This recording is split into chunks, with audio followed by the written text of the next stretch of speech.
A flight attendant brusquely denied a seat to an elderly black couple right in front of dozens of passengers.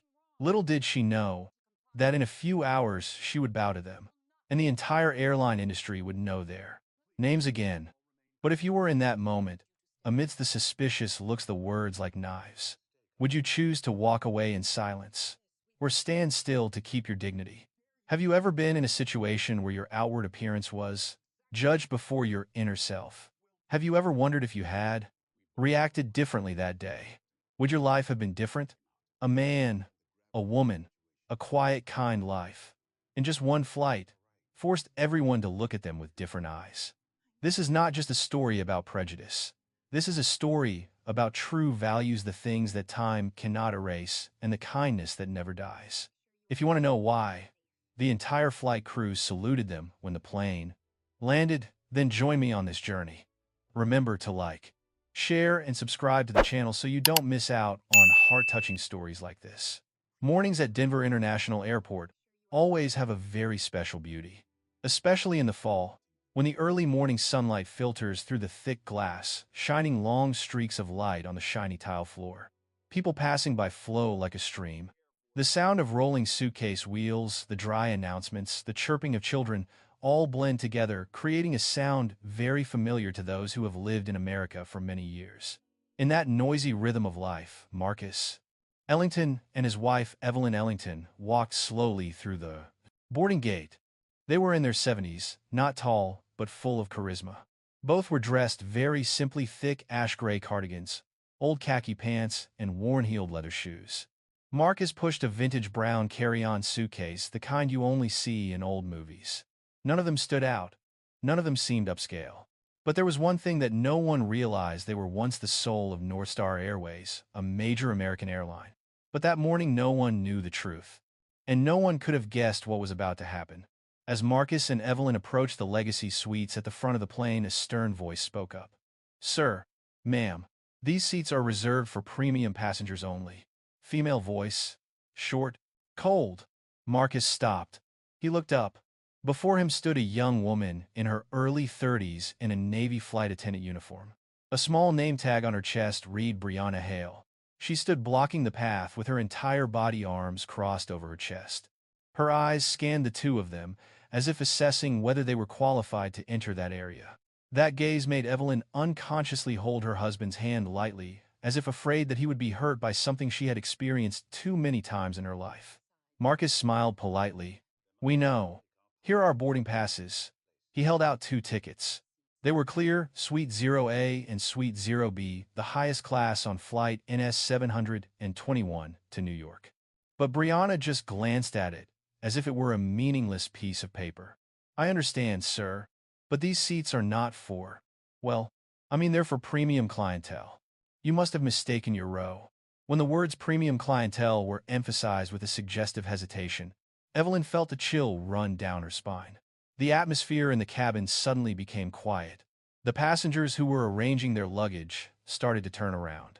A man sitting in row 2A, who looked like a businessman, looked at Marcus and Evelyn with an annoyed look, as if he saw something out of order. Marcus took a deep breath. In that moment, he felt that old feeling return, a feeling he thought he had put behind him for years. The feeling of a black man who had to prove his worthiness in a place that was for others. Evelyn felt Marcus's hand tighten. She knew he was trying to stay calm. She leaned gently toward him, pushing the back of his hand with her thumb, a familiar sign of reassurance after more than 40 years of marriage. "Marcus, I'm fine," she whispered softly. He nodded. A nod was enough to show that he would not let his emotions flare up. Marcus continued, still calm. "We are not mistaken. These are our tickets, and we are assigned to the Legacy Suites." Brianna curled her lips, her gaze filled with denial. "Sir, these seats are reserved for special guests. I don't know if there's something wrong with the system, but perhaps you should move to the back so I can check." "Rear compartment," Evelyn repeated, her voice still soft but somewhat choked. There was a long moment of silence. Space seemed to freeze. The sound of the suitcase wheels also stopped. There was only a suffocating space between the three people. Marcus forced a gentle smile. The smile of someone who had lived through nearly 8 decades of turmoil, who knew that sometimes keeping calm was the only way to protect himself. "You can check again. We'll wait." His voice was low and warm. He chose calm over confrontation. But even so, there was a slight twinge in his gut, a feeling of being slighted. That feeling reminded him of a lifetime of having to walk through judging eyes, a life to prove. One must stand up straight even if others try to push you down. Evelyn looked at Marcus, understanding and hurting in a way only a wife of half a century could. The narrative slowed down. The space seemed to expand into a silence. A passenger sitting nearby smiled reassuringly at the two, but his eyes showed pity. The kind of pity Marcus never wanted to receive. It was worse than an insult. Brianna turned on her heel and approached Purser Gavin Ross in front to report the situation. Evelyn sighed. "I'm just afraid it'll happen again, Marcus," she said softly. Marcus looked down at his hands that had spent thousands of hours in a cockpit with pinpoint precision, hands that had helped build America's safest airline fleet, hands that had signed off on plans to grow NorthStar Airways from a small fleet into one of the top 3 airlines in the market. But now none of that mattered to the young flight attendant, or to the eyes watching them from the front of the cabin. "I'm not angry anymore, Evelyn," he whispered. "I'm just sad. Because this society, no matter how much it has changed, still has things that shouldn't exist." Evelyn squeezed her husband's hand. "We've been through this all our lives. But I know it still hurts like the first time." Marcus said nothing. He just stared straight ahead, where Suite 0A sat empty, like a strange symbol of irony. In the next few minutes, Brianna returned with a more serious expression. "Sir, I checked, but the system is faulty. I suggest you sit in the back compartment and wait for a resolution." The whole cabin held its breath. Passengers whispered. Marcus stood still. He didn't speak. He didn't snap. He didn't argue. But his eyes grew dark, a calm full of inner strength. A silence told Evelyn that he was trying to keep things to a minimum to avoid exploding into something he didn't want. She took a half step forward, her voice low but firm. "We are not moving. We will stand here until everything is clear." Her voice was soft, but contained a lifetime of determination. Brianna frowned. "Ma'am, you are obstructing the service of other passengers. I request." Suddenly, an elderly man's voice rang out from the back seat. "Wait, is that Mr. Ellington?" The air held its breath again. A small turning point appeared. Marcus turned around and recognized the face of the person who had called him a retired aircraft maintenance engineer who had worked at NorthStar for many years. That realization is like a small ray of light in a dark room. A ray of light that may reveal a larger truth. But that is a story for another time. The atmosphere in the cabin seemed to be stretched by just one question. "Wait, is that Mr. Ellington?" Marcus turned slightly. He didn't smile, nor did he look surprised. He just looked gently at the man who had spoken. His face was deeply marked by time, but his eyes were still bright and full of respect. That was Samuel Drake, an aircraft maintenance engineer who worked in the early days of NorthStar Airways. Evelyn recognized him immediately. She smiled slightly. "Sam, is that really you?" Samuel rose from his chair with difficulty, as if his legs had forgotten how to stand after years away from working on the maintenance floor. "My God, it's true. Marcus Ellington." His voice shook not with age, but with respect. Some passengers began to whisper. "Who is he? Marcus Ellington sounds familiar. Is that Ellington from NorthStar?" The scattered questions are like pieces of a puzzle about to fit together into a big picture. Brianna, the flight attendant who had just yelled at Marcus to leave the cabin, was visibly annoyed by the attention focused on them. She stepped forward, keeping her voice low but restrained. "Sir, ma'am, I ask you not to attract more attention. I need you to move to the back immediately." Samuel turned to Brianna, his eyes old, but not lacking the sharpness of someone who had been a technician for 40 years. "What do you want?" he asked again, clearly slowly. "Do you know who they are?" Brianna's voice shook a little, but her discomfort kept her composure. "I don't care. All I know is they're not legacy customers. They're dressed like." The sentence was cut off by Samuel's sharp gaze. "Don't say that again. You don't mean it." The whole cabin fell silent again. Marcus placed a gentle hand on Samuel's shoulder, as if to ease the tension that had suddenly risen. "Sam, it's okay. Let things be normal. But Samuel shook his head harder than the old man should have. No, no, Marcus. I've seen you fly old planes to greatness. I've seen you stand in boardrooms, and people sometimes ignore you because of the color of your skin. And I've seen you build an airline with your own two hands. He pointed to Marcus's hand with a trembling hand. I will not stand by and watch someone insult you again. A wave of emotion spread throughout the cabin. Evelyn bowed her head, slightly moved. Marcus remained calm, but something in his eyes wavered as if Samuel had just touched a decades-old scar he had kept quiet. Brianna was starting to lose control. Sir, please take your seat. We can't have you causing a disturbance here. Samuel laughed. It was short but bitter. Causing trouble. If telling the truth is causing trouble, then you should reflect on how you're keeping order. His voice, though old, rang out with certainty. A few of the passengers nodded in agreement. Not all, but enough for Brianna to feel her position wavering. Meanwhile, Marcus took a half-step forward, his voice low and calm. Brianna, I just want you to follow procedure. You checked the system right. She bit her lip. Yes, but the system was faulty, and have you contacted Purser Gavin? Marcus continued to ask. Brianna swallowed. Yes, and we all agreed. You don't look like Legacy Suites guests. In that moment, no more whispers. No more rolling suitcases. No more children's voices. There was only one sentence that was as heavy as a rock, falling in the middle of the room. You don't look like Legacy Suites guests. The way she said it, the way she emphasized the word look. The whole compartment understood the meaning behind it, even though she didn't say the word race. Evelyn sighed softly, a sigh that had cost her her whole life. Marcus closed his eyes for a second. A second is very short, but to him, it is as long as a memory. Memories of doors slammed in his face. Memories of interviews where they said, "We're not ready for black pilots." Memories of flights he had to fly twice to prove his worth. Memories of meetings where he was treated like an outsider in the airline he founded. He opened his eyes and smiled. A sad smile, but not a broken one. Samuel looked at Marcus, his voice lower. Marcus, you don't have to put up with this anymore. Not now. Not when you've spent your life changing this industry. Marcus put a hand on Samuel's shoulder, steadying him.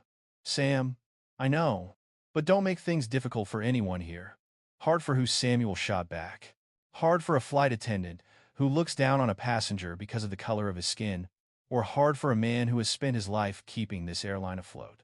His voice grew louder, like a drum beating straight into the silence of the 10-day airplane cabin. Just then, Purser Gavin Ross walked in. His face was a little confused, but he tried to keep it neutral. What's going on here? Gavin asked, turning to Brianna as if waiting for a supportive answer. Brianna quickly spoke up. Gavin, I told you. These are two passengers who deliberately took up seats. Samuel growled. Taking up a seat. This is Mr. Marcus Ellington, the founder of this airline. The man you and I are working for. Gavin gave a very slight start, a start that only a perceptive person would notice. Marcus saw it. Evelyn saw it.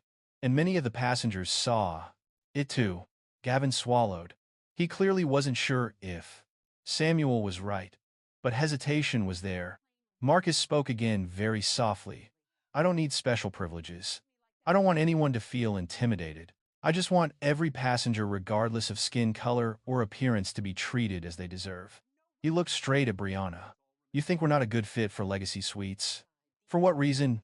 A question was asked in such a calm voice that it became a knife. Brianna avoided his eyes. I was just following the rules.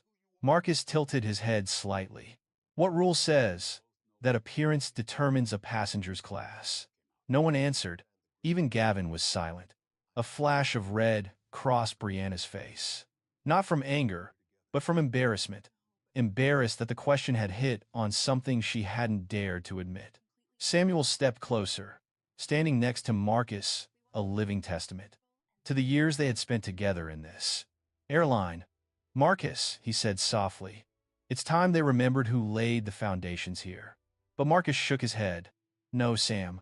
It's not that they know who I am. It's that they understand that any passenger, anyone, deserves respect. His voice warmed, softened like the steady heartbeat of a man who had gone through most of his life but still retained a kind heart. The whole cabin suddenly became dead silent. One person makes a mistake, but the lesson is for all. And just as the atmosphere was reaching its peak of silence, a voice rang out from the compartment door. "What's going on here?" A deep, authoritative voice familiar to anyone who has flown NorthStar. Captain Harold Meadows, the pilot of Flight NS-721, appeared. He entered with a steely expression. He looked from Marcus to Evelyn to Brianna and Gavin. The whole cabin held its breath. A new twist, a new story twist, has just been added, and it promises to be explosive. When Captain Harold Meadows entered, his gaze was like a thin blade cutting through the tense atmosphere in the first cabin of Flight NS-721. But before the past and present collide again, the story needs to go back to the years that made the name Marcus Ellington, the man standing at the Legacy Suites door like an ordinary passenger, but in his heart was a sky heavy with old wounds. As a young man, Marcus Ellington was a tall, thin, black boy whose eyes always sparkled with an endless curiosity about the sky. He grew up in a small suburb near Dallas, Texas, where at night one could see the Milky Way stretched like a silver thread across the sky. Every time he looked up, there the young Marcus would say to himself, "I wonder when I will be able to touch that place again." But the dream of a black child flying in the sky in the 60 seconds and 70 seconds was not something that was easily accepted. At that time, the mere fact that a young black boy dreamed of becoming a pilot was enough to make many people laugh. At one point, Marcus's high school career guidance counselor told him straight to his face, "Look again. You should choose a more practical career. Pilot isn't for you." He didn't finish his sentence, but Marcus understood. A part of him was cut off by that half sentence. In 1972, Marcus decided to join the Air Force. He believed that only there would he have a chance to truly touch the sky, despite his completely qualified eyesight, intelligence, and health. When he first arrived at Lackland, a training officer looked him over. The officer frowned as if Marcus had wandered into a restricted area. "Are you sure you're in the right place?" he asked. "Yes, sure," Marcus replied, his voice slow but steady. The officer shrugged. "Suit yourself. But to get into the cockpit, you'll have to go through things that even white guys struggle with." The statement was more than a challenge. It was a warning of a journey that would cost him sweat, blood, and dignity. And so it is. In his early training, Marcus was tested more rigorously than anyone else. Physical tests, doubles. Simulations, no room for error. Doors that were open to others were locked more tightly for him. Many nights, Marcus lay on his iron bunk in the barracks, staring at the first ceiling. He heard his comrades snore, the wind whistling softly outside the window. On those nights, he often wondered, why should I try twice as hard just to be accepted half as well? But his next question was always, if I give up, where will children like me find hope? That's why he continued. During a summer training flight, the F-5E he was piloting suffered a serious technical failure. His wingman behind him panicked. "Eject, Marcus, eject now." Marcus did not give up. He read the symbols on the control panel, his hands shaking slightly but still precise. With a strange calm that many later spoke of, he guided the cracked plane back to base. When the landing gear hit the ground, the engine nearly caught fire, but no one was injured. After that landing, people started looking at Marcus differently. A senior officer patted him on the shoulder. "You just saved the life of the person behind you, and saved yourself from suspicion." But Marcus understood. They respected his skills. But as a person, that was still a long way off. Over the next few years, Marcus served in many difficult assignments. Not all of them were glamorous, but they all shaped him into a calm, resilient man who never exploded without cause nor bowed to injustice. He always had two wounds in his heart. One was the wound of being underestimated. The other was the wound of seeing many black teammates like him not given a chance. He once told a friend in the base, "It takes time, not because I am weak. It is because people are not used to seeing someone like me in this position." His friend asked, "Then, why not quit?" Marcus replied, "It's easy to break. It's hard to fix. And I want to fix it." At 38, Marcus left the Air Force with honors but little savings. No commercial airline would hire him despite his thousands of flight hours. A manager at a major airline said bluntly, "We have our own rules about image." "I'm not sure. You fit the bill." Marcus stood up without another word. He went out to the parking lot, got into the old Ford, put his hands on the wheel, and sat in silence for almost an hour. Not because he wanted to cry, but because he was trying to find the answer to the question, what value do I have left? And then he met Evelyn. Where did they meet? Not a fancy coffee shop or a random night.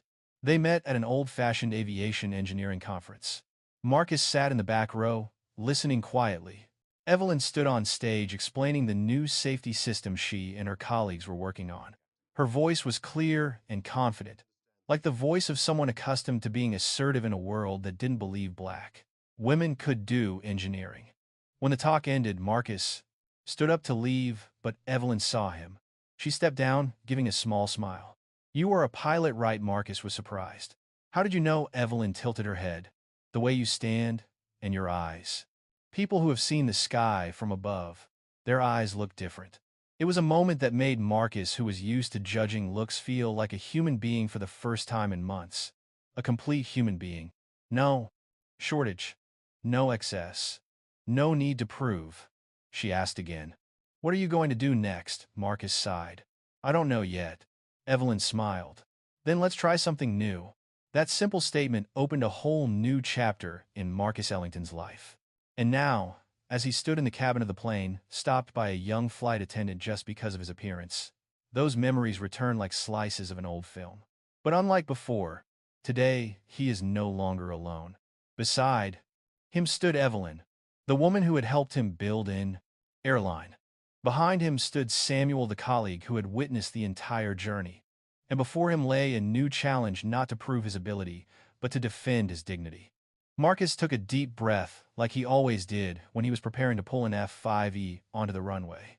He knew the rest of the story wouldn't just involve them. It has to do with what he has pursued all his life. Respect, fairness, and the true worth of a human being. And when Marcus raised his head, his gaze was no longer averted. It was powerful enough to make anyone stop. At that moment, Captain Harold Meadows took another step, preparing to let the truth unfold. The door to the past is open, and the door to the present is waiting to be swung open. As Captain Harold Meadows took a step into the cockpit, his quick glances seemed to scan each face, trying to figure out what was going on. But before the bridge between present and truth could be opened, the story needed to move back a bit, not to Marcus's life this time, but to that of Evelyn Ellington, the woman who stood beside him with a calm that could calm a storm. In the cabin, Evelyn still stood there holding Marcus's hand, her eyes bright, but filled with a thin layer of resilience that had been tempered over the years. No one knew that behind the soft appearance was a steel wing, a person who had fought silently in a society that had not yet opened its doors to black women entering the engineering field. Evelyn was born in a small town in southern Georgia. Her mother was an elementary school teacher, and her father worked as a mechanic in a small garage along the highway. From a young age, Evelyn was fascinated with things related to machines. While other children played with dolls, she took apart her father's old alarm clock, trying to make it run faster and make the ticking sound louder.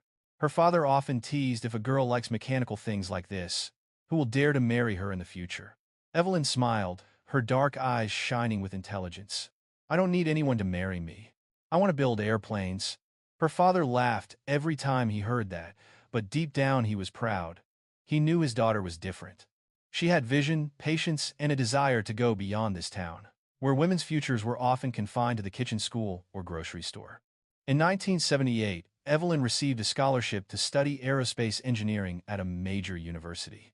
The day she received the acceptance letter, her father was filled with tears, as if he had just seen the first airplane he had built himself. But that pride is soon tested when Evelyn enters the lecture hall. In an aeronautical engineering class of nearly 100 students, she is asterisk. The only black person times, the only woman times, and is also the most suspected person. On the very first day of class, a male student looked her up and down and said sarcastically, "She must be in the wrong class." Another replied with a snicker, "Maybe she's here to take notes for us." Evelyn said nothing. She just put the book down on the table, opened her computer, and began to write down every line of the lecture. But inside an undercurrent ran through me, a wave of hurt and determination. Soon, she became the best student in her class in flight mechanics. Behind that success were sleepless nights, cold slices of pizza, endless flight simulations on the computer screen, and sometimes tears falling on the page when she felt too tired and wanted to give up. But then, every time she felt like giving up, she would look at the picture of her little sister at home, the child who always said, "If you can do it, I can do it too." That statement kept Evelyn grounded during the days of being looked down upon, when the lecturers would often reserve the most difficult questions for her, as if to prove that she was not enough. One day, after a presentation, the lecturer called her back. "Evelyn, your paper is good, but this field is very competitive. Do you think you are putting your future in a field that is not for women?" Evelyn looked up, her eyes sharp but gentle. "Sir, planes can still fly in strong winds. So can people." The lecturer stood still for a few seconds. Evelyn bowed slightly and left. She did not argue. She demonstrated. In her senior year of college, Evelyn was selected to join a team that was designing a cockpit alarm system, a crucial part of airline safety. There were 8 people on the team, but no one thought Evelyn would make much of a contribution. At the first meeting, someone spoke softly, as if trying to make sure she heard. "Just her making coffee for the group helps." Evelyn set the coffee pot down on the conference table. She said nothing, but this time, she didn't smile. Over the next few weeks, she spent dozens of hours in the lab running simulations of her own data and analyzing the system for errors.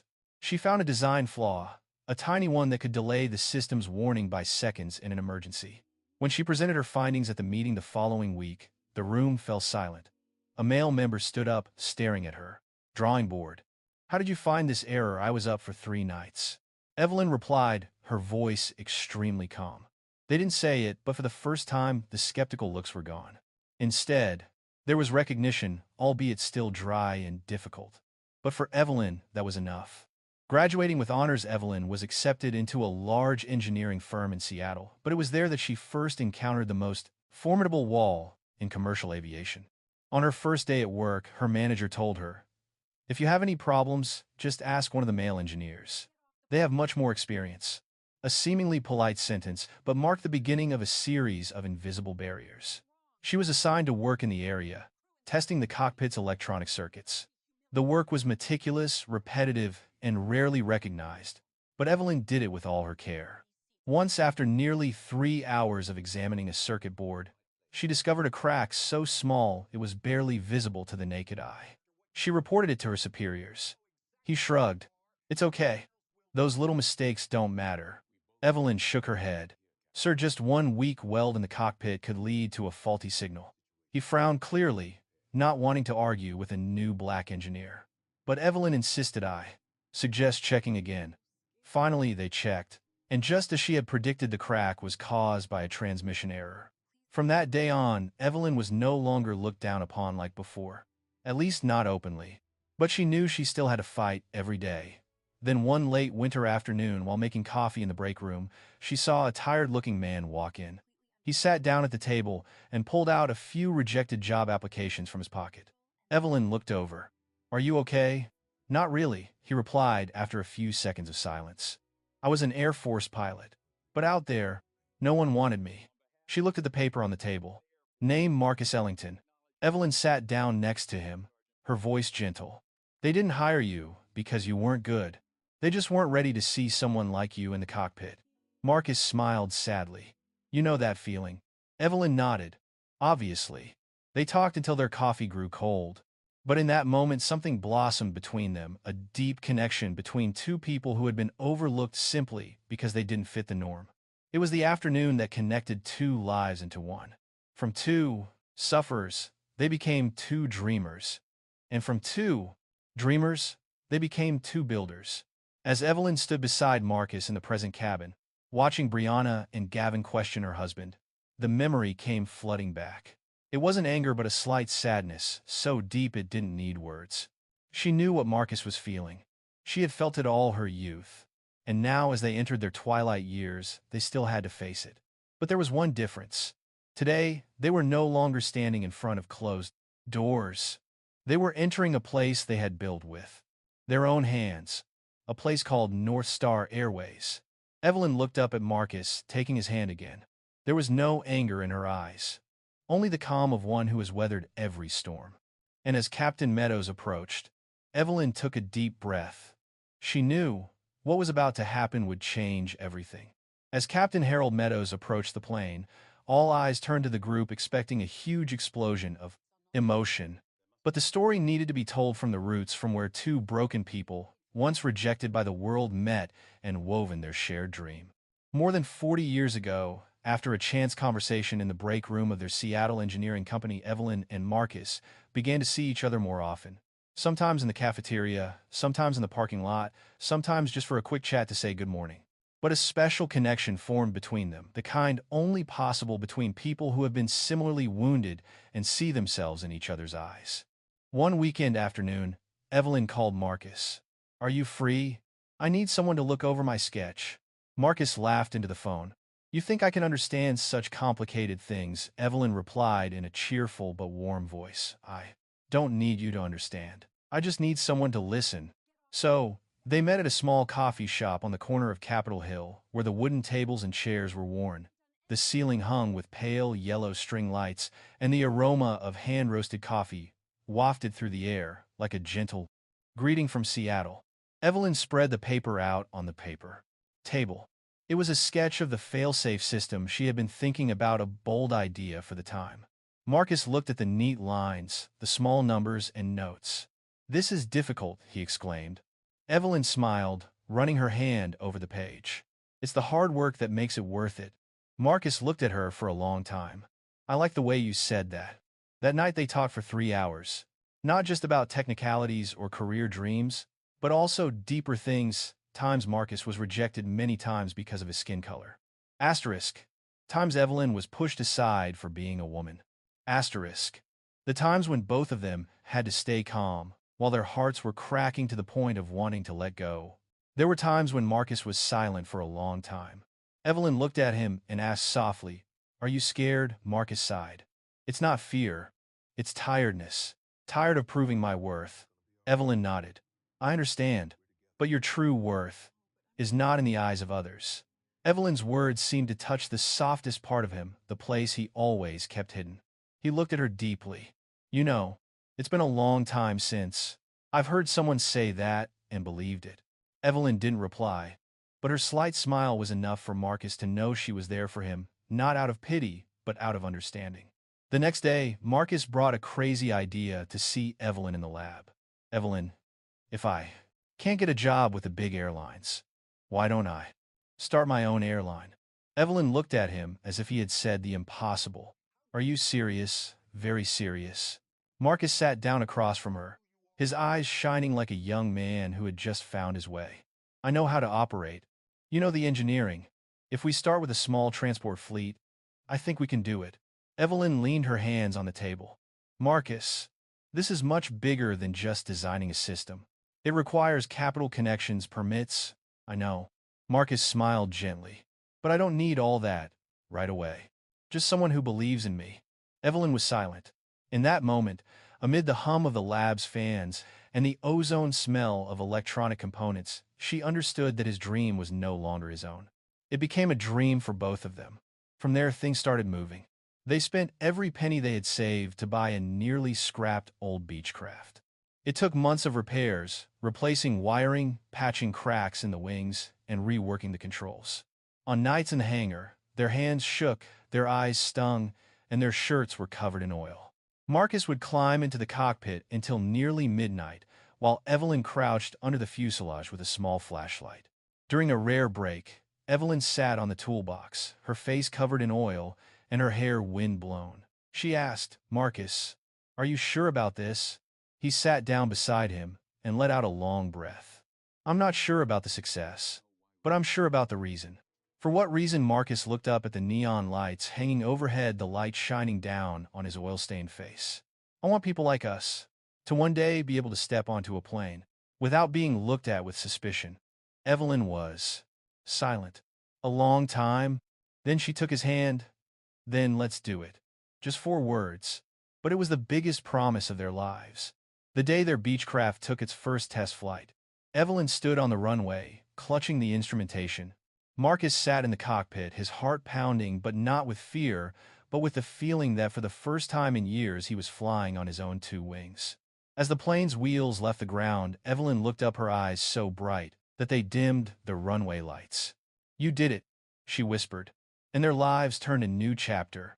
NorthStar Airways was born from an old plane, two greasy hands, and two hearts that had suffered too much but still chose to love the world. A small airline that specialized in cargo, then mail, then expanded to passenger. Every time he signs a new client, Marcus says, "We don't promise the lowest price, but we promise the most respect." Evelyn made sure every screw and every circuit on the plane was perfect. She always said, "There is no safe flight without kindness." And from those two small promises, NorthStar became the most trusted airline in America in the following decade.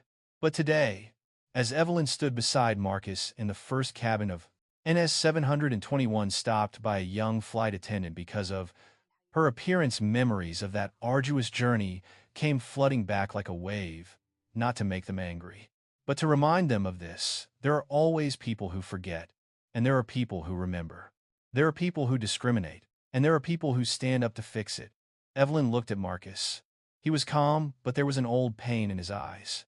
And then she said to herself, "If we built an airline to change the aviation industry, now we have to stand here to remind them that the reason is still the same."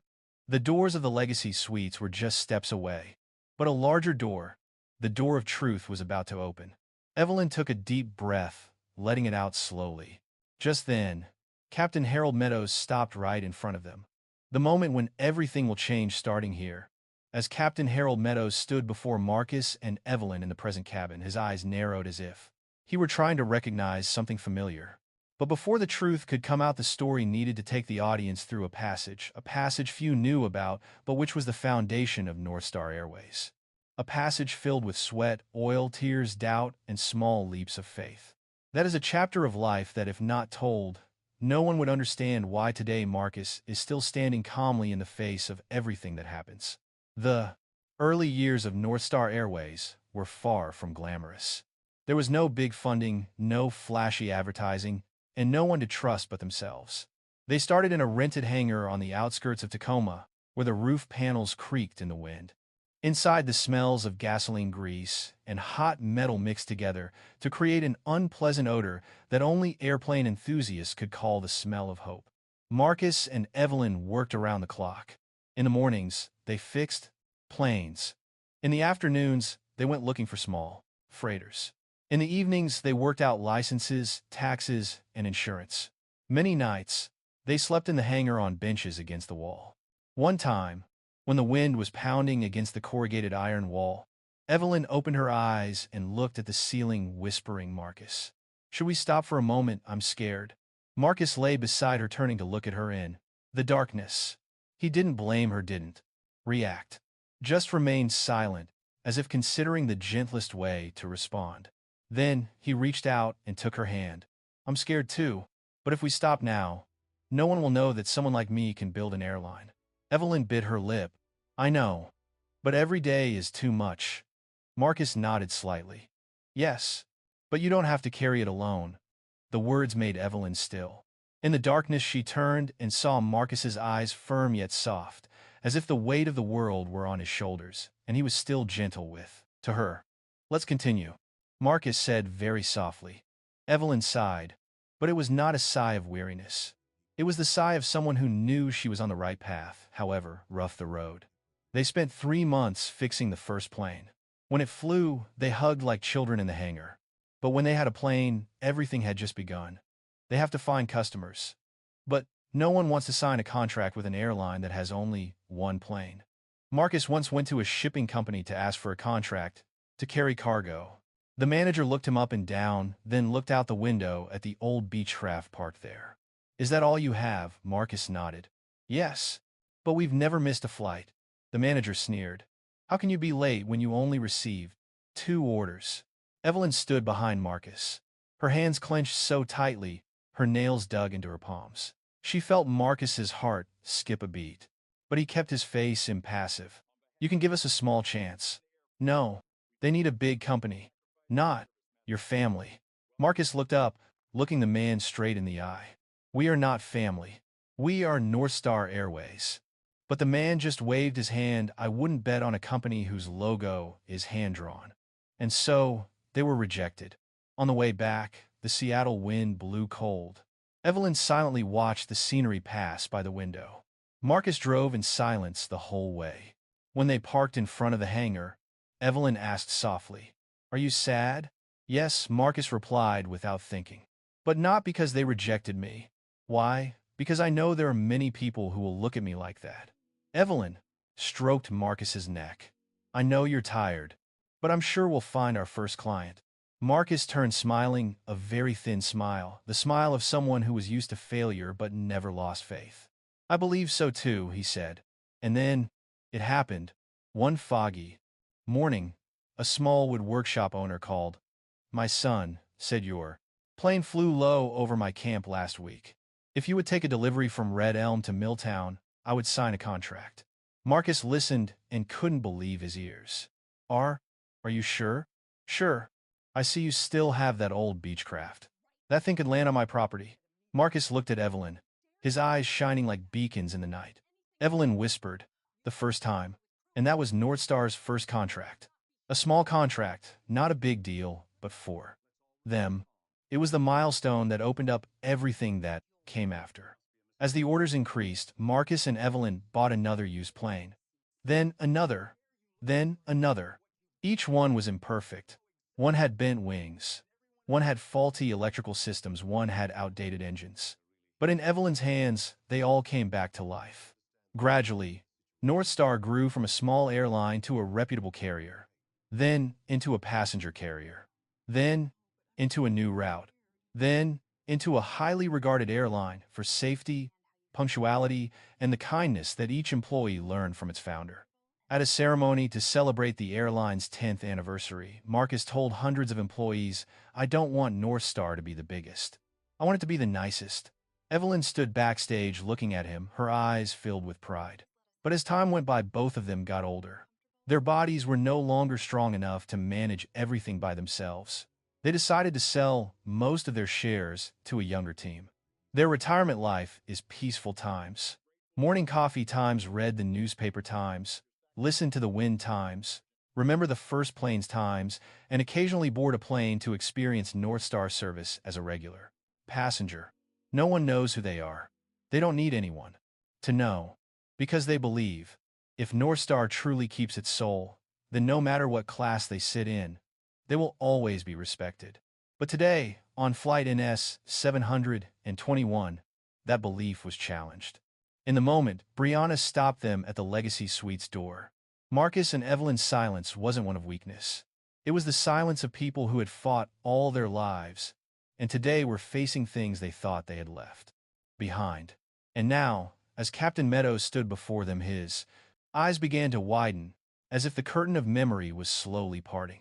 Evelyn knew the moment they had been trying to avoid would come, not to show off, but to put the truth back in its place. Captain Meadows looked at Marcus closely. Then he took a small step back. His mouth opened slightly.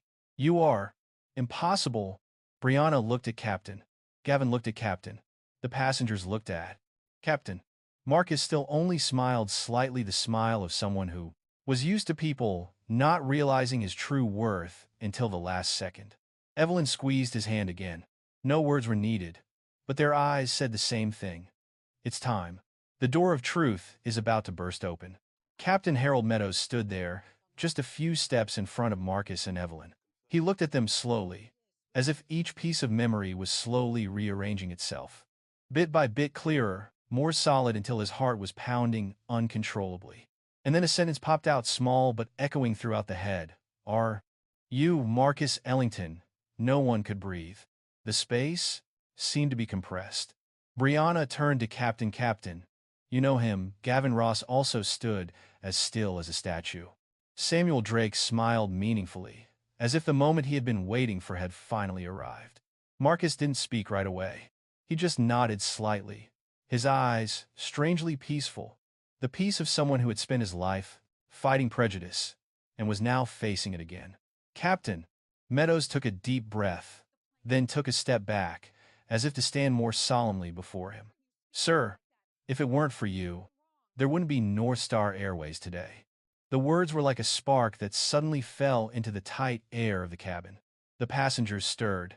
Some recognized the name Marcus Ellington. Others began to search their memories of old newspaper articles. Sounds like, God, is that really him, or I've heard that name in aviation history? Echoed. Brianna paled. She didn't understand or didn't want to understand that what was happening was 1,000 times bigger than her pride. But the story doesn't end with the captain recognizing him. To understand why the man before him deserves to be called a legend, we need to take a step back in time to the years when NorthStar Airways conquered the skies. After its first transport contract, NorthStar gradually expanded. They bought new aircraft, trained young pilots, and built an internal culture based on 3 principles times. Kind times, integrity times, respect. People rookie pilots recount that every time Marcus met them, he would say one thing: if you cannot respect people on the ground, you do not deserve to touch the sky. That was his philosophy, a philosophy that came from his own trauma. Evelyn had such strict safety standards that many people thought she was picky, but she didn't change. She always said, one loose screw can take away a family. The technicians respected her so much that every time they wanted to check something they jokingly called her, "Let's go ask Lady Steele," a woman with a warm heart, but steel forged in her profession. The year NorthStar began operating its passenger fleet, it was met with a lot of skepticism from the market. An airline founded by a former black pilot, a black woman as its chief technical officer, that didn't fit the mold of success at the time. But NorthStar proves everyone wrong. Soon NorthStar became the airline with the highest on-time performance, the most disciplined pilots, and the most courteous service.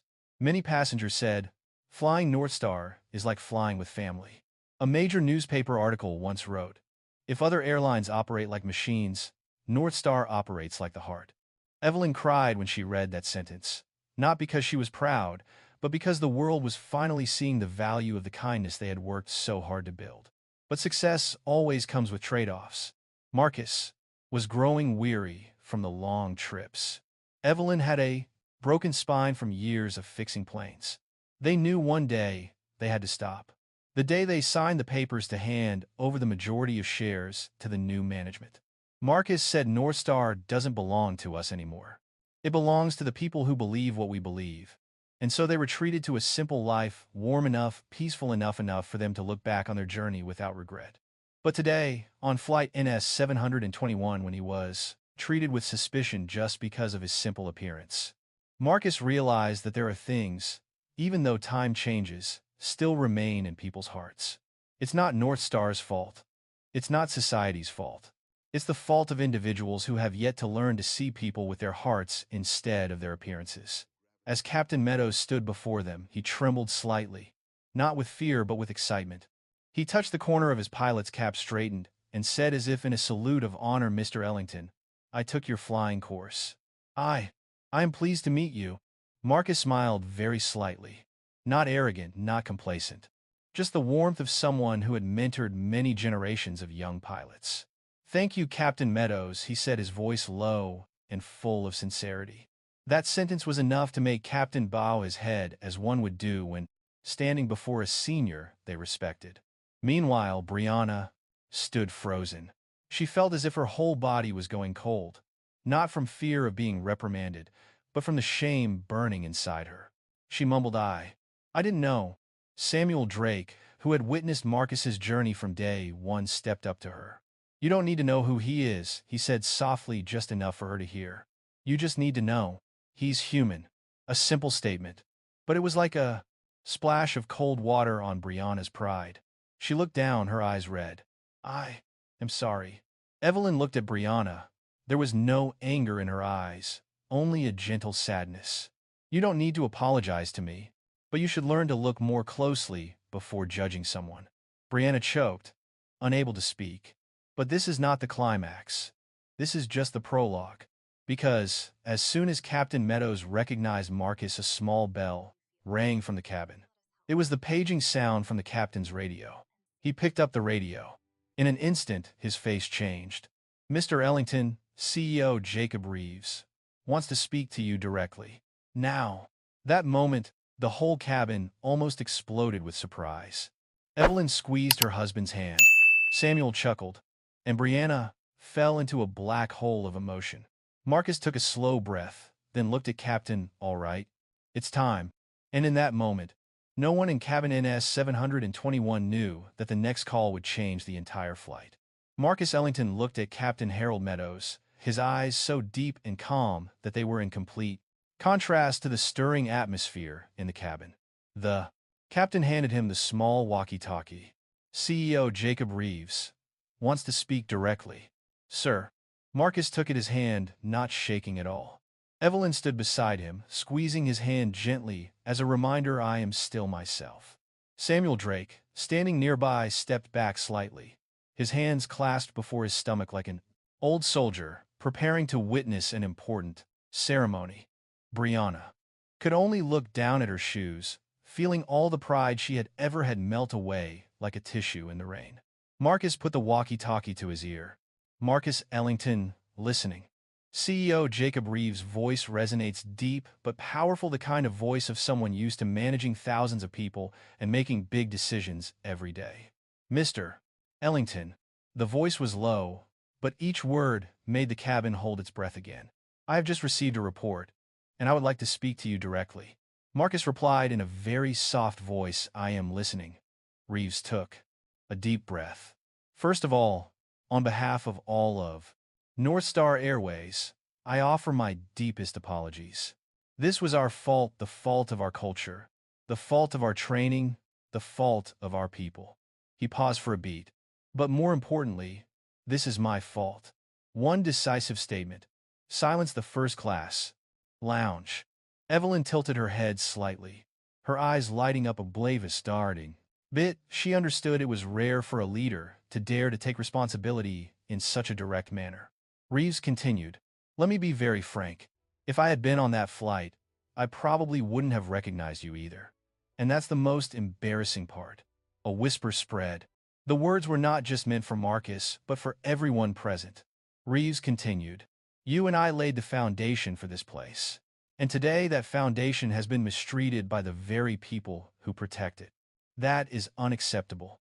Marcus looked down at the floor for a moment, then looked up, still calm. "No one can control every employee, but everyone can choose how they correct their mistakes." A moment of silence. Then Reeves replied in a low, determined voice, "I will fix it. And I want you to help me fix it." Evelyn turned slightly to her husband. "He really needs us." Marcus asked briefly, "What do you want me to do?" Reeves spoke slowly, clearly.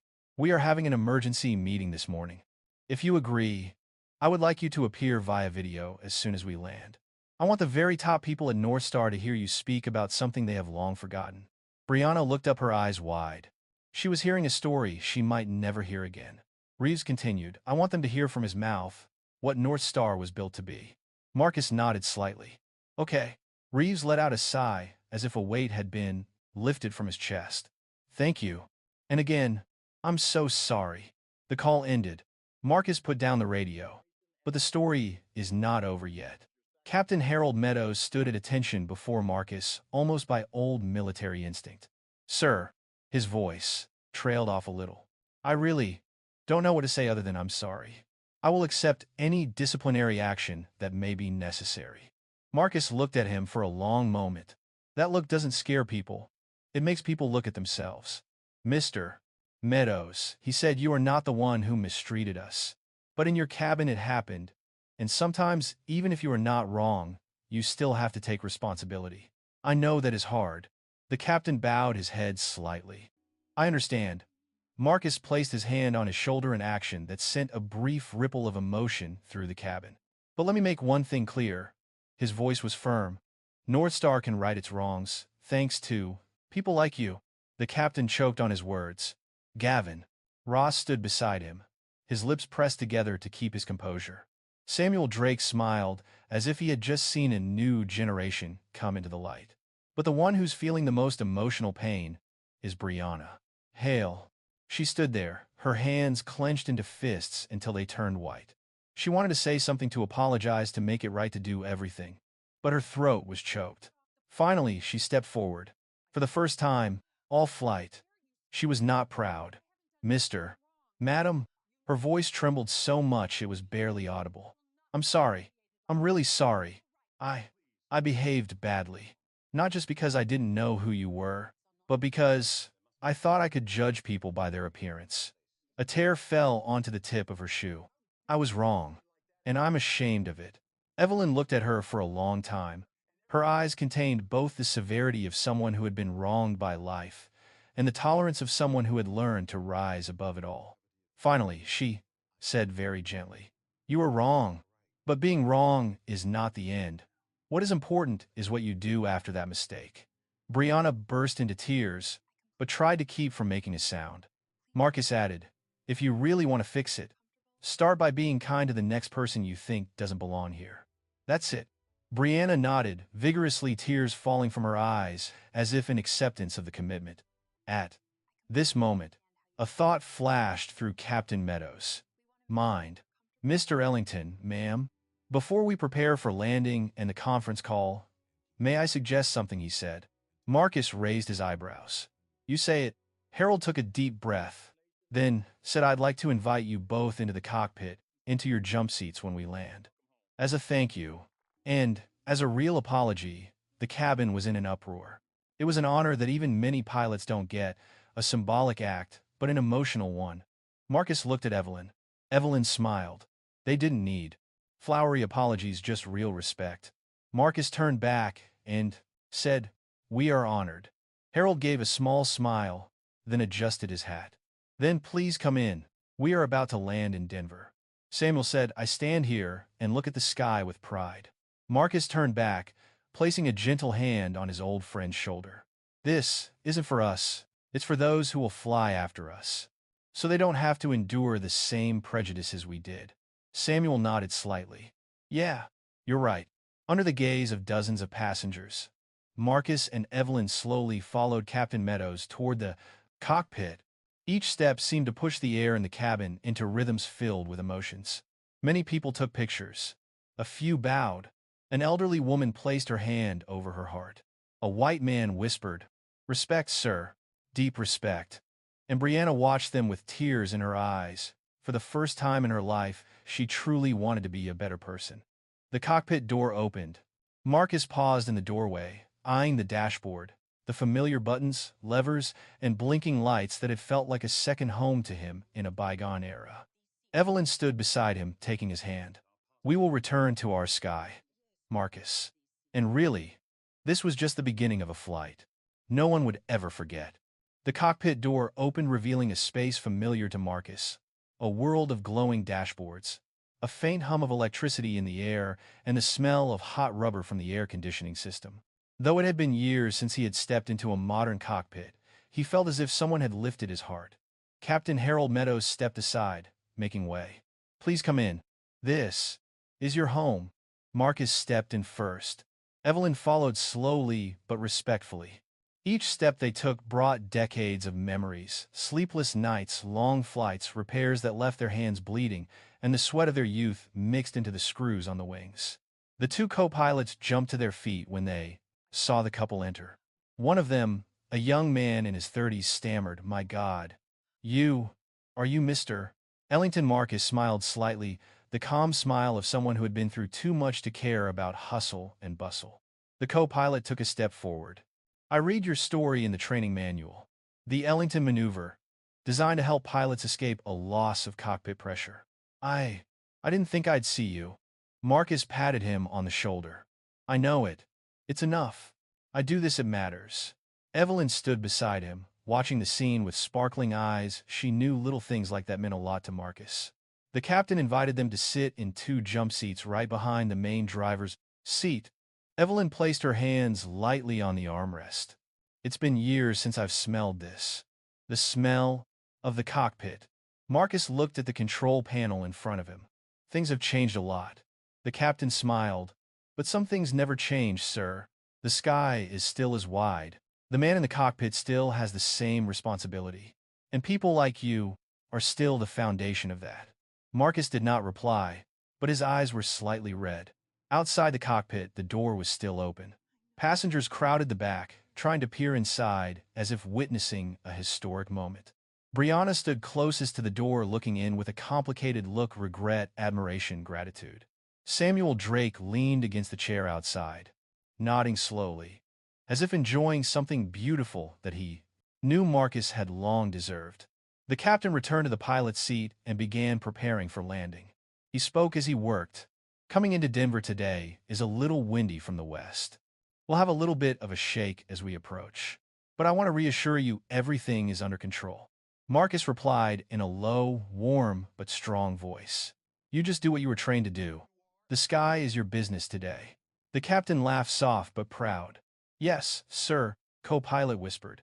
Captain, the jump seat has never had the honor of holding two people like this. Harold glanced over, half serious, half smiling. That's why we need to work twice as hard. It's thanks to them that we have the profession. Evelyn sat silently, looking out the small window on the left side of the cockpit. White clouds drifted past, and sunlight streaked the plane's wings. She took a deep breath. Marcus, do you remember? Her voice was as light as the wind.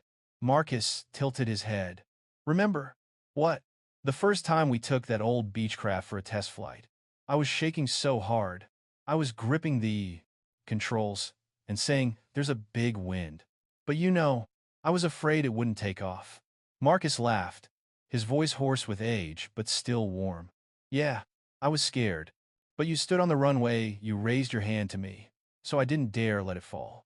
Evelyn smiled, her eyes sparkling. Same today. Marcus looked into his wife's eyes that held all their youth, all the years of weathering storms, all the years of pushing an airline from the ground to the sky. He whispered, I'm still flying because of you. A co-pilot sitting in front softly exclaimed, God, that's beautiful. Both are legends, my son, said the captain. People like them don't come around again. The cockpit shook slightly. The captain announced, we're beginning our approach to Denver. 7,000 feet above ground. 22 knots westerly wind. I'll slow down. As Marcus listened, his old pilot instincts awoke. He watched the captain's every move, every twist of the stick, every small adjustment. The wind shear can be a little strong on the landing gear, the captain explained. But this plane has good stability. Marcus nodded. You handled it very well. Keep the latency low. Don't trust the autopilot too much at low levels. Harold looked at Marcus through the small mirror. You remember everything. Marcus smiled. Things to remember will never be forgotten. As the plane approached the low cloud layer, the sky turned a hazy silver. The light reflected off Marcus and Evelyn's faces, creating an oddly peaceful image, like two old people on their final journey, yet also returning to where they belonged. Brianna stood in the doorway, watching them silently. For the first time in her many years as a flight attendant, she felt small. Not in a self-pitying way, but in a way that comes when you're faced with something much bigger than you. Something that makes your heart look back at itself. Gavin Ross put his hand on her shoulder. Remember, a man is not judged by where he stands, but by how he stands there. Brianna nodded. She understood. Very well. Captain switched modes. Landing gear down. The click sound rang out, the sound of a flight coming to an end. Marcus looked out the faceted window. Denver is here. Evelyn gave a small smile. The sky is beautiful today. Marcus whispered. The sky is always beautiful. When I don't have to fight. The plane shook again. The captain adjusted the landing angle, then said, I have never felt as much pressure as I do today, because I am afraid that I will do something unworthy of you two. Marcus answered very softly, but each word seemed to strike a chord in everyone's heart. No one needs to deserve. Just do the right thing. As the plane's wheels touched the runway, there was a thump, solid, decisive, and perfect. The captain leveled the plane, slowed it, and taxied it onto the taxiway. Inside the cockpit, everyone applauded, not because of the landing, but because of what it meant. The captain turned back. Welcome to Denver, and welcome back to your skies. Marcus took Evelyn's hand gently. He smiled a smile, full of peace, full of pride, but also a little sad. "We're home, Marcus," Evelyn said softly. He nodded, his eyes filled with tears. "Yes, I'm home." But they didn't know that, out there, a surprise reception was waiting. A reception that no one on the plane could have imagined. As the plane taxied down the runway at Denver Airport, no one in cabin NS-721 knew that a quiet storm was brewing outside, something Marcus and Evelyn were unprepared for. But before the doors opened, the tension in the air seemed to grow by the second, as if the flight had an important mission yet to complete. Captain Harold Meadows looked at Marcus and Evelyn through the small mirror on the Kristen dashboard. "Would you like to wait in the cockpit for a few more minutes? I will announce the passengers to disembark first." Marcus shook his head and smiled slightly. "No need. We'll go back like any other normal passenger." Evelyn placed her hand on his arm, gentle yet firm. "That's right. We didn't come here to be treated differently." The captain listened, still unable to hide his emotion. The man before him, a living legend, chose to get off as a simple passenger.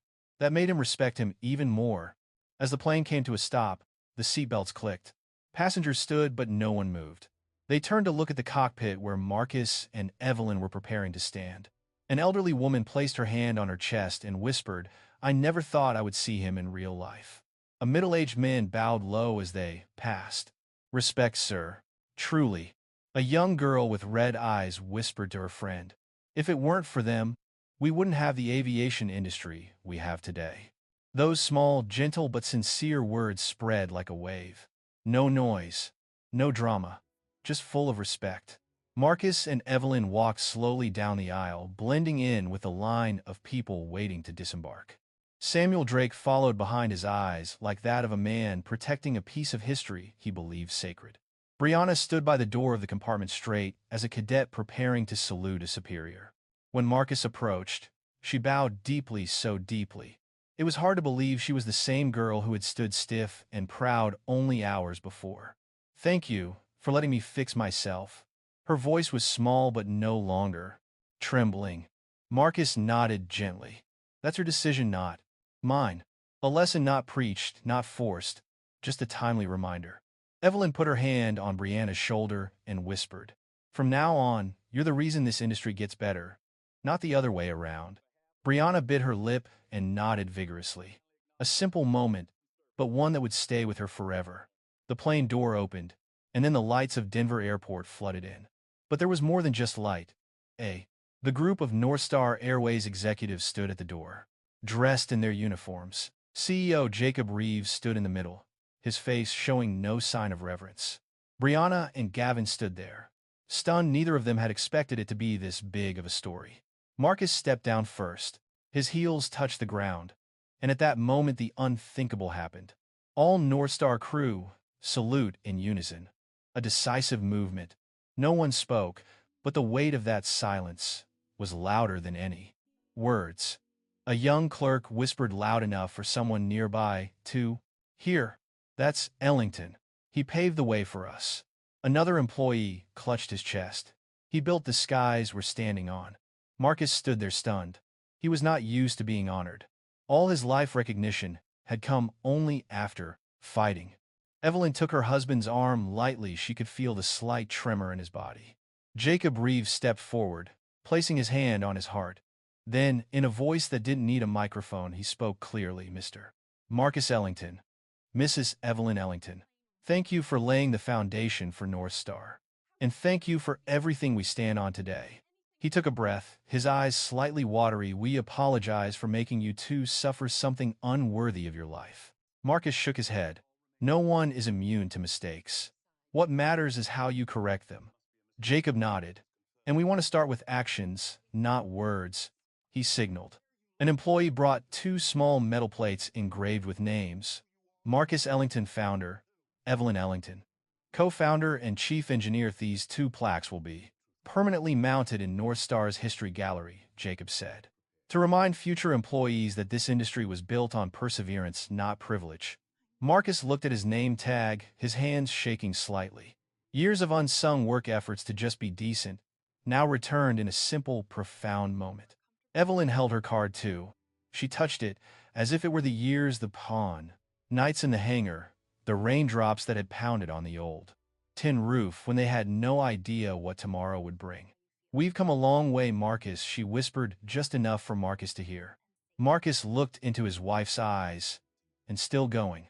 But Jacob didn't stop. There. He turned to his team. NorthStar was born in an old hangar with greasy hands and a belief stronger than any prejudice. And today, Jacob turned back to Marcus, his voice lower. "We would like to invite you back as an honorary advisor. You have complete control over your assignments, your time, and your responsibilities. All we ask is that you give to the next generation what you once gave to this industry." Marcus was slightly startled. He was not expecting this. Evelyn turned around, her eyes filled with love. "Marcus, if you want, we can do it a little more." Samuel stood behind him and gently nudged him on the shoulder. "Go ahead. You don't have to fly anymore. Just tell them what the sky has taught you." Marcus was silent. Then he said, "Okay, I agree, but only if I get to do it with my wife." Jacob laughed emotionally. "Of course, NorthStar never separated the two of you." Evelyn smiled, her eyes filled with tears. "Thank you. We will not let you down." The Denver sky outside was bright. A gentle breeze blew, bringing with it the feeling that nature itself was witnessing a part of history being rewritten. Passengers stopped to watch the scene. A few quietly raised their phones, taking pictures not to show off, but to preserve this beautiful moment. A little boy asked his mother, "Mommy, who is he?" The mother bent down slightly and whispered, "I am the one who helped your plane fly safely, my dear." The boy's eyes lit up. "So he's a superhero?" The mother smiled. "Yes. Superhero of the sky." Marcus heard that, and his eyes suddenly lit up, not out of pride, but because finally, after a lifetime of fighting, there was a child looking at him with eyes of faith, not doubt. But their journey isn't over yet. There's still the conference call. There's still the speech Marcus is supposed to give. There's still a chance for them to set the tone for a new generation. Marcus looked at Jacob. "Let's go." Jacob bowed his head. "It was an honor to show you the way." Brianna stood aside, smiling genuinely for the first time. "Good luck to you both, and thank you for giving me the chance to be a better person." Evelyn gently touched her shoulder warmly. "Be strong. Your journey has just begun." As Marcus and Evelyn stepped into the terminal, the golden light of Denver International Airport poured down on them. Wide, warm, like a welcome home, and also a reminder that the sky never forgets the person who loved it with all his life. The Denver terminal was ablaze with yellow lights, but the space Marcus and Evelyn stepped into was more than just an airport. It was a stage set by fate, a stage where two once ignored men were invited to say what the entire aviation industry needed to hear again. Jacob Reeves led the way, his hand always at a respectful but formal distance. Samuel Drake walked right behind the couple, occasionally glancing at them with a proud look in his eyes, as if walking with friends who had been to the last battle and were still standing. The flight announcement blared in the distance, but it was only a faint background noise against the solemn atmosphere that lay ahead. NorthStar had prepared a temporary meeting room right in the airport's VIP area, a large glass room, soft white light, fully equipped for an online meeting with the leadership gathered at headquarters. When Marcus entered, everyone stood up as if by reflex rather than by order. Evelyn placed a hand gently on Marcus's arm, as if to reassure him. "Are you okay?" Marcus nodded slightly. "I'm fine. It's been a while since I've been in front of so many people." Evelyn smiled. "You've weathered storms before, Marcus. A conference room is no match for you." Samuel chuckled. "You're right. I once saw him shoot down an F-5E with a partially burned engine. Looking back, it was a piece of cake." Marcus glanced at Samuel, but his eyes were filled with sympathy and humor. "Don't exaggerate. I just did what I had to do." Samuel shrugged. "Well, today you did what had to be done." The large screen on the wall lit up. More than 30 faces appeared, from department heads, human resources, to the flight safety committee. Each one was serious, their faces showing anticipation. Jacob stood next to Marcus and said into the microphone, "Everyone, we are here to listen to Marcus Ellington, the founder of NorthStar Airways.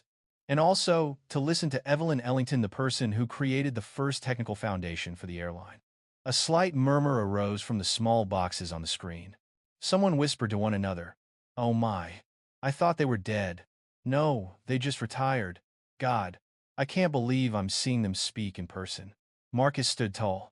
He wore no uniform, no silver wings on his chest, no North Star on his wrist. Just an old man with a heart that had been through enough trouble to know the value of kindness. He placed his hands on the table and looked straight into the camera. Hello, everyone. His voice was not loud, but clear, deep, and bloody. Calm.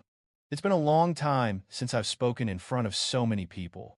Years ago, I stood before classes of young pilots, talking about the fundamentals, the hard-won lessons. But today, he looked at Evelyn. Today, the meaning is different. Evelyn nodded slightly, her eyes shining like a beacon. Marcus turned back to the screen. I know you heard what happened on flight NS 721 this morning. The conference room on the other side was silent.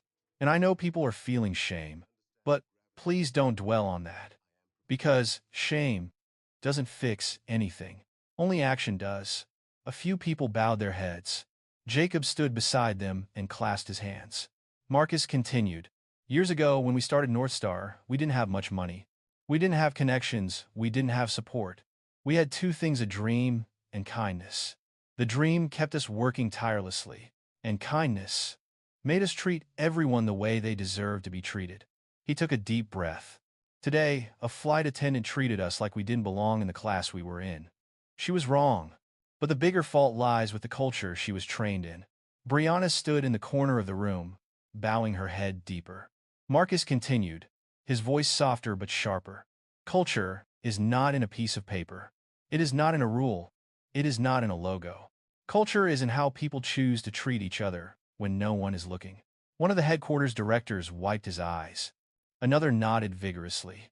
The airline industry is about more than just flying from one place to another. It is about trust. Passengers put their lives in our hands. And to be worthy of that, we must respect every single person who gets on this plane.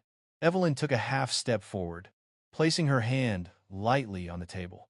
Do you know why we built NorthStar? The conference room fell silent. Because we want people like us, people who were once deemed unworthy to one day be able to board a flight without being judged by the color of their skin, their clothes, or their age. She looked straight into the camera, her voice trembling but steady. If NorthStar can do that, we will see that we have not worked our whole lives in vain. Silence. A beautiful silence. Deep, heavy, and thoughtful. Then Marcus continued this time, his voice softer, as if touching each person's heart. I'm not here to blame anyone. I'm here to remind us of what made NorthStar what it is. He held up two fingers, just two things. First, respect. Second, kindness. He lowered his hand. If all of NorthStar's planes were to fail tomorrow, we could still rebuild the company. But if we lost these two things tomorrow, NorthStar would be gone. On the other side of the screen, the nods increased. The safety director's eyes turned red. The chief flight attendant let out a loud gasp, as if she had just realized something important. Marcus finished. I have spent my life proving that people can fly, no matter where they come from. And I want NorthStar to continue doing that. Not for me, but for those who need a better world. The whole room stood up at once. No one said anything, but they applauded. The applause was not a chaotic noise. It was a slow, deep, even clap, as if to say, "We hear you. We understand."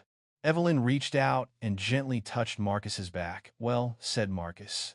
Marcus sighed softly, as if he had just set down a large rock. I just said what needed to be said. Jacob stepped forward, his voice choked with emotion. Thank you both. Thanks to you too. NorthStar has the opportunity to find its true self today. Then don't let the opportunity pass you, by Marcus replied. Jacob bowed deeply. After the meeting, when everyone had left the glass room, Samuel approached Marcus and Evelyn. He sighed, placing his hands on both of their shoulders. You know, it wasn't just a speech. It was an enlightenment. Marcus chuckled. You always exaggerate. Samuel shook his head. No. In the past you built a company to change the industry. Today you remind the industry why it exists. That's even bigger. Evelyn leaned her head on her husband's shoulder and said softly, We did something good today, Marcus. Marcus smiled. Yeah, I can do it today. But the day wasn't over yet. There was one more surprise. One neither of them knew was waiting for them outside. Something that doesn't belong to the industry doesn't belong to NorthStar but belongs to their own lives. The meeting had just ended, but the air around Marcus and Evelyn was still shaken by what had just been said. The people in the room stood still for a few more seconds, as if to hold on to the moment a little longer. But life did not allow anyone to stop for too long. A staff member knocked lightly on the door, signaling that they should leave the VIP room because the area needed to be rearranged for the next flight. Marcus turned slowly. Evelyn squeezed his hand. "Let's go." Samuel. Drake turned first, his eyes already fixed on the distance, where he sensed something awaited them. Jacob Reeves bowed again. "Thank you. I will contact you to arrange the role of honorary advisor. But for today, enjoy this trip." Marcus nodded slightly. "I believe you, Jacob." There was an understanding between the two men a generation apart that the responsibility no longer belonged to Marcus, but the values he left behind would live on in NorthStar. As they emerged from the conference room, the Denver terminal was busier. People were milling about, suitcases were clattering, announcements were echoing through the ceiling. But strangely enough, many eyes were on them. Not because of the noise, not because of the press, but because of the buzz about the Ellingtons that had quickly spread through the airport. A janitor stood still, holding a mop in his arms, watching. A ticket counter clerk smiled, deeply. A group of young pilots stood in the distance also, saluting them solemnly. Those moments are light as wind yet deep as earth. It is not acclaim, but gratitude. "They know me," Marcus Evelyn said softly. Marcus smiled, his voice soft as a lament. "I just hope people remember me for what was right, not for an incident." Evelyn turned to look at him. "They remember you for what you lived, not for the accident." The three of them, Marcus, Evelyn, and Samuel, made their way to the baggage claim. But as they approached, an airport employee ran up, breathing heavily from running. "Mr. Ellington, Mrs. Ellington, this way, please." Marcus was a little surprised. "This way, yes. Someone wants to see you." "A group of people. And there's a present." Marcus and Evelyn looked at each other. Evelyn's eyes were filled with worry. "What's wrong?" Samuel waved his hand. "Go and see. It might be good news." They followed the clerk down a side hallway, one less crowded. The lights were yellower, and it was quieter. The smell of bread and coffee wafted from a small shop nearby, creating a strangely pleasant atmosphere. Then they entered a large area, almost like a side hall for VIP guests. And there, a group of about 15 people stood in 2 rows. As Marcus and Evelyn approached, they simultaneously took a step forward and placed their hands on their chests. Between them was a young woman about 26 or 27 years old. She wore a dark blue NorthStar jacket, but was neither a flight attendant nor a pilot. She held a small navy blue box in her hand. Evelyn tilted her head. "You are?" The woman looked at her, her eyes sparkling with an indescribable emotion. "I'm Angela Carter, an aeronautical engineer at NorthStar, and also a 2018 Ellington Scholarship recipient." Evelyn paused. Marcus frowned slightly, a memory flashed back. He remembered that year they had started a very small scholarship fund, just one each year for a young engineering student or pilot from a difficult background. But they had never met the recipient of the scholarship, because the fund was managed by the board of directors, and they had stayed behind the scenes. Angela opened the box. Inside was a small metal model of the first Beechcraft they had used to build NorthStar Airways. The old plane, every feature, every vein in its fuselage, was shrunk down into a model so exquisitely detailed that Evelyn had to put her hand to her mouth. "This is my Beechcraft." Her voice trembled softly. "Angela," said I, "built this model myself. It took me 6 months. I wanted to give it to you, because without that plane, NorthStar probably wouldn't exist, and my life wouldn't be the same." She took a breath, then said, "You don't know. That scholarship saved me. I almost had to drop out of school because my mother was sick and we couldn't afford the hospital fees. That scholarship pulled me back in just in time. Thanks to it, I was able to continue studying aeronautical engineering." Evelyn put her hand to her chest. "Oh my, girl, why didn't you tell us?" Angela smiled, but tears fell because you did it without anyone knowing. And today, I want to let you know that the good things you sowed long ago are blooming. Marcus slowly reached out to touch the model plane, the plane he and Evelyn had built with their own hands on long cold nights with the dew. Wind whistling through the corrugated iron, he whispered. Thank you for remembering. Angela shook her head. It's not me who remembers. It's a generation. I'm just saying this on their behalf. She bowed deeply. Thank you for opening the door that others had closed. Another employee brought out a large photograph. Evelyn and Marcus looked at it and both fell silent. It was a photo of the old hangar from the year they'd finished repairing the Beechcraft. There were two figures in the photo, one young, one tired, but bright-eyed them in their early years. The photo is enlarged and placed in a glass frame. We found this photo in NorthStar's technical archives, and CEO Reeves wanted to hang it right in the main lobby of the headquarters. Angela said, her voice shaking, to let new employees know that it all starts with resilience, not with a paycheck. Evelyn touched the frame, her hands shaking. A picture that we no longer have.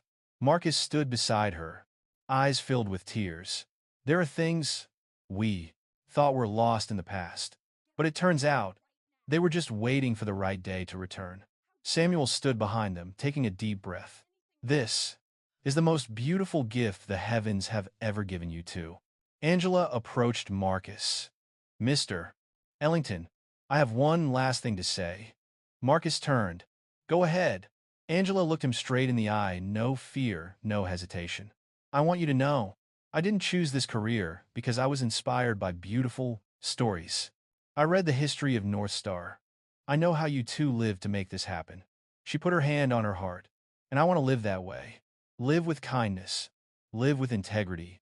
Marcus looked at her for a long time, as if he were looking at a generation he had feared would never come. He whispered, so fly high, but don't fly alone. Angela nodded vigorously. Yes. As they left the VIP area, Marcus and Evelyn walked slower than usual. Not because of their age, but because they wanted to see every step of today's life. Evelyn leaned lightly on Marcus's arm. You see, it turns out, I'm still needed.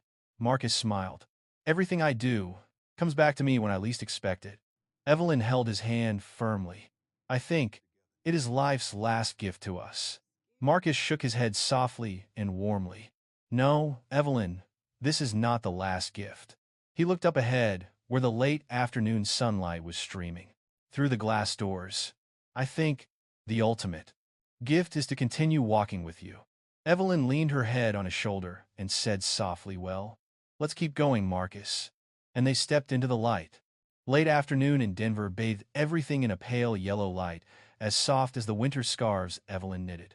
Marcus and Evelyn took their time on the way to the car. They walked slowly, as if each step held a memory that had awakened today years of hardship, silent battles, unexpected warmth from people they had never known.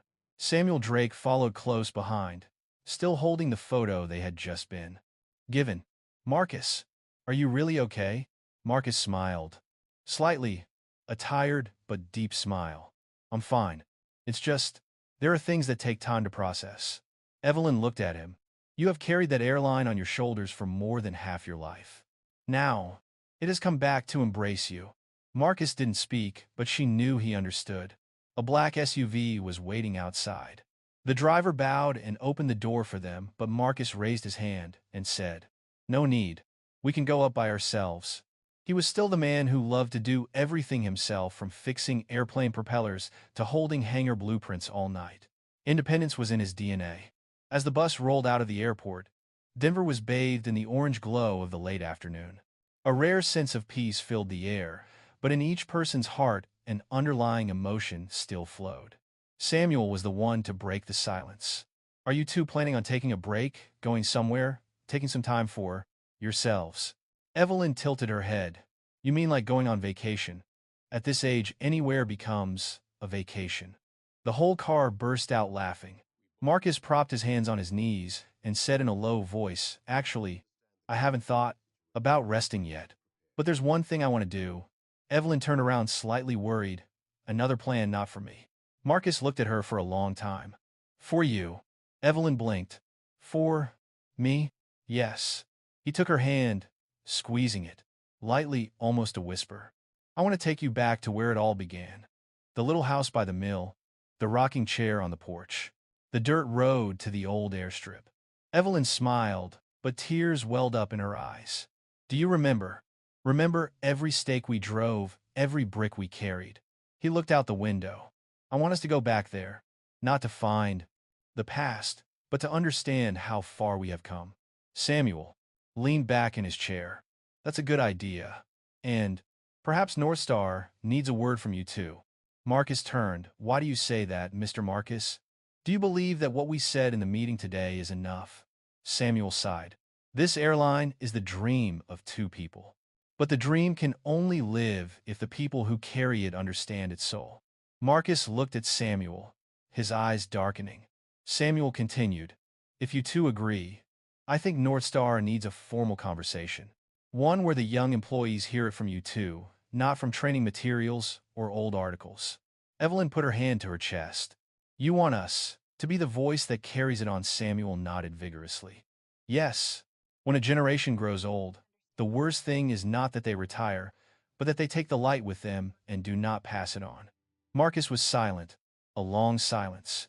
The car stopped at the hotel. The door opened and a jumper. Cold wind blew in, making Evelyn shiver. Marcus wrapped her in his coat and led her into the lobby. The hotel was dimly lit, as if designed for people who needed quiet after a long journey. When she entered the room, Evelyn sat down on the bed, still holding the small Beechcraft model Angela had given her in her hands. Marcus stood looking at her. You like it that much? Evelyn stroked the model gently. It's like a piece of our soul remains in the sky.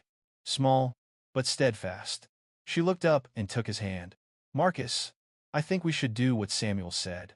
Marcus frowned. Are you sure? Yes. Evelyn spoke slowly, clearly. We have been misjudged all our lives. But if we don't now teach the younger generation that kindness knows no color or dress, they will forget. He sat down beside her. The golden light reflected in his eyes that had seen more than most people dared to see. I was afraid, Marcus said softly. Afraid that stepping out again would make me face things I didn't want to remember. Evelyn put her hand on his chest. You didn't come out alone. I'm here. That sentence, simple, but contained the entire fulcrum of his life. Marcus took a deep breath, then nodded. Okay, here we go. They decided to spend the night resting. But just when they thought the long day was over, another surprise happened. Marcus's phone lit up. A text from Jacob Reeves. Mr. Marcus, I apologize for disturbing you, but there is something I think you should know. Marcus opened the next message. Brianna Hale submitted her resignation immediately after the meeting. Marcus paused.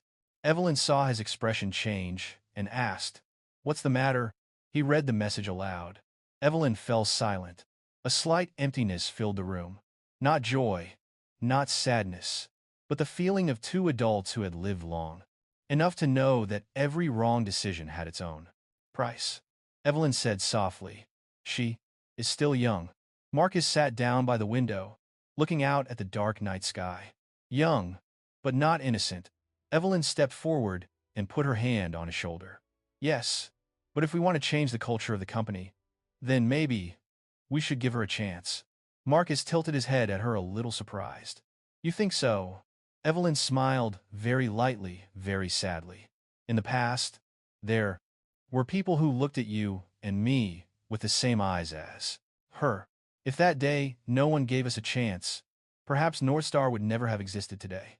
Marcus looked at her for a long time. Then, he nodded. Okay. He texted back to Jacob. Don't rush it. Keep her file. I want to see her when I get back. Message sent. A very light calm fell over the room.